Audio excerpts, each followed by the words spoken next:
From KTUL TV News Channel 8 Sports in Tulsa, welcome to Touchdown Friday Night. Sponsored by your Oklahoma Ford dealers, Bartlesville Cycle Sports, Reesers, and Osage $1 Million Elm. It's coverage you can count on from News Channel 8. All right, welcome to Touchdown Friday Night. It's the second week of the high school football season. We've got one of the biggest rivalries in the nation taking place in Tulsa tonight. Before we get to that, though, I got to remind you, make sure and give us your team's score. You can either call us at 445-9379, or you can go to our website and submit a score. Just log on to touchdownfridaynight.com and report the score online. Now, back to business. Jenks and Union have played 43 times coming into tonight's game. Jenks has a 15-game edge win over Union in the overall series. The Backyard Bowl, almost always an instant classic. Tonight, no different. And that's where we find Sports Director Chris Lincoln. Chris is with our Game of the Week. Ruben, it was that and more. It always seems to be. How does the game always live up to all the hype? Well, this one does. The last two Backyard Bowls went to overtime. This one decided by 2 points. Let's look at the first half highlights. Here come the defending state champion Union Redskins, ranked number 1 in 6A, and now the Jenks Trojans ranked number 2. Union with the first threat of the game. First and goal, the Jenks 9. Chase Boyce, the pass to Cale Pearson, hit and fumbles the football at the 1-yard line, recovered by Jenks. But the Trojans on the next play would get trapped in the end zone. That's Zach Langer caught for a safety. Union leading at 2-0, 9:13 left in the first quarter. The Trojans come back on a 55-yard 14-play drive, and on third and goal, Sawyer Colmorgan sneaks in for the score. Jenks on top 7-2.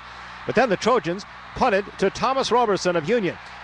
The commit to the University of Tulsa, the 6'3", 176-pound senior, goes 53 yards. Union back on top 9-7. Now in the second quarter, it's fourth and goal for the Jenks Trojans. Colmorgan with a touchdown pass to the tight end, open in the end zone. That's Tyler Ott. And now Jenks back on top after a 2-point conversion, 15-9. Union wasn't done, though. They come back on a 9-yard touchdown pass here into the corner of the end zone again. Chase Boyce to Thomas Roberson. Union on top, 16-15 at the half. Then coming out in the second half, Jenks took over. Zach Langer had 2 touchdown runs, one of 23, the other of 34 yards. They built a 27-16 lead. Union had the last 9 points of the game, but fell 2 points short. The final, Jenks wins the Backyard Bowl 27-25. Zach Langer, more than 130 yards rushing, was named the game's most valuable player. A crowd of 18,573. Ruben reminded both coaches after the game that 4 times the team that has won the Backyard Bowl, though, has lost the state championship game. But of course, Alan Trimble, the Jenks coach, quickly said, yeah, but Union broke that trend last year. What a game, though. Jenks wins it 27-25 over Union. Jenks will be the new number 1 in 6A. All right, Chris, thanks a lot for that. It was a great game, a ton of action.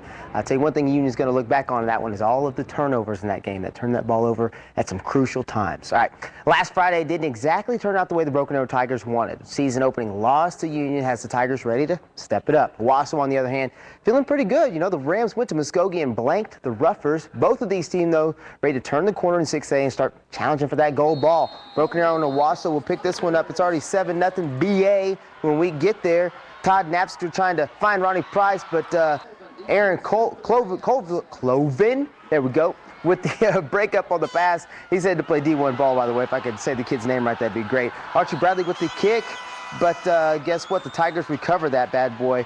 Couple of seconds left to go in this one, and Zach Collins ends up with it. Last time we saw, nobody scored while we were there, but Broken Arrow scored plenty after we left. 28-0, the final over Owasso. So Owasso gets blanked this week. All right, East Central and Booker T, there's 2 stories in this one. Let's talk about the game first. Dylan Wallace hands off to Shaquille Armstrong, who's stopped by the Hornets. Dakota Crombie for a loss. Wallace then connects with Dito Teague. Boom, right there to keep the drive going. Got popped on that one. Shaquille Armstrong then going again for another 15 yards, but the drive would stop after this play right there, setting up Booker T deep in their own territory. That's when Eric Bennett, this week's Ford Award nominee, the first Ford Award nominee of the year, finds Dante Barnett. Barnett finds the end zone, 80 yards for the touchdown. Final in this one, 28-7. That's the final, but that's the final in the third quarter. Now let's tell you why there's a second story to this one. Fights breaking out at the Booker T game, as we told you earlier in the newscast. Fights breaking out between some of the fans, man, causing a lot of chaos. Police having to be called. They had to clear the stands. clear the game. They put all of the players back in the locker rooms and called the game in the third quarter. So a bunch of, I'll just call it nonsense, really getting in the way of what would have been a great football game tonight out at S.C. Williams Stadium. All right, here's some more scores to pass along to you. Muskogee and Norman North. Norman North getting the win, 10-0. So Muskogee starts 0-2 to start the season. Sand Springs losing by 4 late in the fourth, 35-31. The score in that one to Stillwater. At Stillwater. Enid and Sepulpa, blanking Sepulpa right now, 22-0 in the fourth. Ponca and Bartlesville. Bartlesville start 2-0. Look at those Bruins.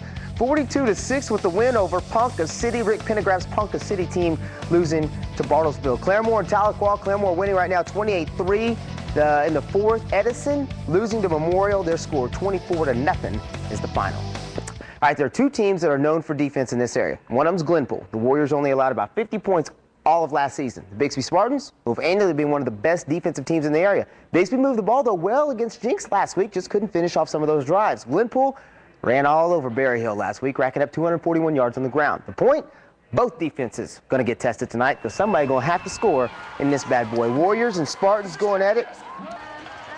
And they'll pick this one up with Kevin Lamb rolling, scrambling, launching it. Look at that bad boy go. Look at Rick Pendergraft hang on to that ball. Austin White with the catch and the touchdown for Bixby. 7-0 the score at that point.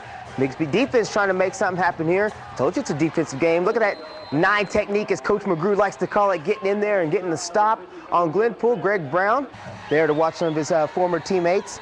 Former Ford Award nominee as well, but Glenpool eventually does get into the end zone. Drew Mollenkopf with the touchdown makes it 7-all. Final in this one, though, we have Bixby walking away in the fourth. Ooh, Glenpool in the fourth. I'm sorry, I had that one backwards. 35-14 over Bixby. Wow. All right, how about Bishop McGuinness and Bishop Kelley? The Irish and the Comets going at it. Comets running out, ready to play. First play of the game, Jack Cameron hands off to Steven Sherwood. At first, it looks like he's broke loose. Got to hang on to that thing. Boy, keep on running, but he gets dragged out by Jamal Whiteley from behind. Fans like that one. Too bad the Comets would have to settle for a field goal. That makes it 3-0, even though that was a great run by Sherwood. McGuinness trying to move the ball. Quinn Shumbar passes to Sam Crabtree. No relation to Michael, as you can obviously tell, but tackled quickly. The helmet even comes off. It was 3-0 Comets at that one. Final check of this score is 10-9 with a minute left. Kelley with a 1-point lead over Bishop McGuinness. All right, some more scores to pass along to you. Grove and Wagner. Wagner winning 12-3. The final in that bad boy. Central 53-0 over Oklahoma City Northeast. DeMarco Cobbs 3 touchdowns in that game, including the opening kickoff return for a touchdown. Not a bad day for Cobbs. Actually, I think he had 4 touchdowns.